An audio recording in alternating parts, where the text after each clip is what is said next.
Welcome back to part 3 of the McGill Minute series on the effects of COVID-19 on public utility systems, where we are exploring opportunities to move public utilities forward during a very challenging time. In part 1 of our series, RJ Mozeley shared his insights on how COVID-19 is impacting utility systems and provided both short-term and long-term strategies. We narrowed in on the capital improvements planning during that segment. During part 2 of the series, Dale Schepers discussed the importance of revisiting rate structures. And now, in part 3, we would like to share some real-world examples on how our customers are using rates planning and McGill's funding assistance services to achieve better outcomes. RJ, I know you've worked with a number of communities, but one that I know we've done some specific work for in recent times is the town of Valdez in Burke County, North Carolina. Can you tell us what impact the McGill model is having in Valdez? Sure. It's been one of those planning tools for the town that they asked for when a new manager came to town who was wise beyond his years, as the saying goes, looking at the things that he understood and challenges that he saw with the utility system for the town coming in the near future for them. And it was about 2015, I think, when we did that first round of the model for them and really dug in at that point to assess their situation and much of their most critical needs. We've been building on that model. They've been updating it annually. And as Dale mentioned, a little bit earlier, that first year's effort when we were looking at where things stood for them and where things needed to be and the performance of the system and the projects that they knew they were going to need to accomplish, that first couple of years were somewhat drastic rate jumps because they just hadn't been able to keep up under the previous administration with, making a point and making needs known and communicating well with elected officials, and then in turn, garnering rates to support renewal and reinvestment in the system. And so that first CIP effort for Valdez took shape. Like I say, the first couple of years were kind of adjustments and trying to catch up for some lost ground. But since then, we've been able to renew that study year in, year out, and manage more reasonable rate increases, more steady increases. And that makes things easier for the utilities director, public service director, and the town manager, as well as elected officials, as they look at the landscape, look at what they know they're going to need. They can communicate better externally with their voters and with their industries and commercial customers. So it's one of those things that since that point in time, we've helped them position well for a number of those grant opportunities.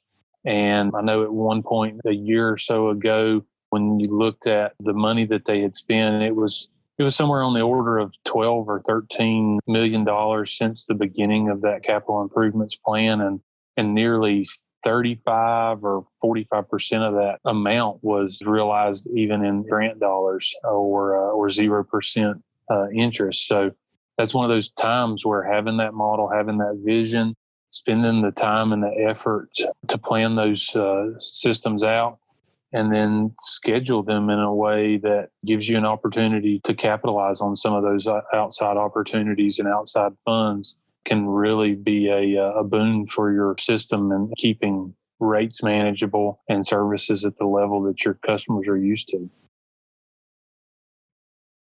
Thank you, RJ. It's always great to hear about how these strategies are applied in the real world. Today, we've talked a lot about CIPs and rate studies, but RJ, you mentioned funding opportunities a little earlier. I'd like to expand on that for a second. That could probably be an episode of its own and probably should be, but tell us more on why that's an important strategy for not only larger communities, which can pay as they go, but a lot of the smaller ones that don't have a lot of capital reserve to always take on an important project. Yeah, it's funny you say that could be a podcast of its own. I think that'd be an understatement in itself. The Division of Water Infrastructure actually does a complete day's training. They call their How to Apply training that they hold a couple times a year, and we always participate in. But that certainly is a wide field, even the smaller area of North Carolina, and the programs that we have readily available here. There's there's a lot of money that passes to public utility systems in North Carolina from the Division of Water Infrastructure, which is a subset of North Carolina Department of Environmental Quality. They pass out a good bit of money twice a year through their SRF and SRP programs, and then also through CDBG and AIA. There's a number of programs out there that folks are using. And, for instance, in the last 3 years, McGill itself has assisted, Valdez, like I mentioned, and then also a number of other clients.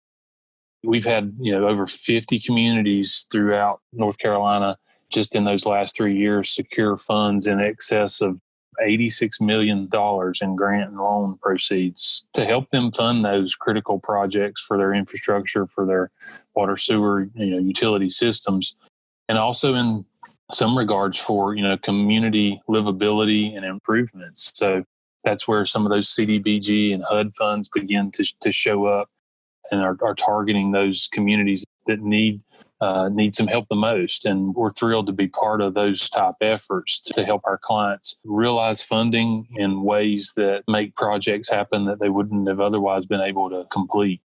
It's the time of year now where we're preparing for the fall funding round, one of those two major annual deadlines with the Division of Water Infrastructure programs. They're approaching pretty quickly. We understand from some recent discussions that the CDBG program itself, the deadlines for that are going to be delayed a little bit beyond the rest of the DWI programs for the fall. Those deadlines are quickly approaching. And so now's the time to, talk about your projects, your needs, evaluate your eligibility as a utility system, as a town, as a city. Figure out where you think you fall in the scoring matrix, and that'll give you a good idea of the terms and conditions that you may be eligible for. For those that might be considering some of those community development type block grants, be identifying projects quickly, get surveys in hand as soon as possible, and know where your economic indicators lie for those applications so that you can put together the most aggressive and competitive application as possible. And of course, this time of year as well is when the DWI folks also receive those applications for asset inventory and assessment grants and merger and regionalization studies as well. And those two in particular are programs we've seen provide a really big catalyst to some of our clients who knew they needed to accomplish something, knew they needed to begin taking on that management mindset and that system renewal mindset, but just didn't know where to begin. And the AIA program and the merger regionalization study, both of those are entirely grant funded. There's a minimal match with those, and they really help systems, like I say, that don't have the means to dive into extensive engineering analysis or inventory of their systems. They have the ability to then utilize those resources of a consultant like McGill to help develop the plans, help develop the assessments and the overall inventory and figure out where those needs are. And so those are the kind of things that we've seen people use and leverage and begin to redirect their system in a manner that points it towards, long-term profitability and reliability and ultimately long-term sustainable utility system delivery for its community. I think it's important here to mention that seeking funding opportunities shouldn't just be a one-time effort. Rather, it's a mindset over many years. Keeping this in mind, utilities should keep their CIPs updated, understand the impacts of new regulations, and certainly be aware of customer satisfaction. That's why, RJ, it's always great to hear a client success story like in the case of Valdez. As you said, McGill is a resource to communities to help them realize funding opportunities to get their projects off the ground. Now is that time for McGill to step in and have a conversation to explore those opportunities and help you build a long-term sustainable system. We're pretty good at it.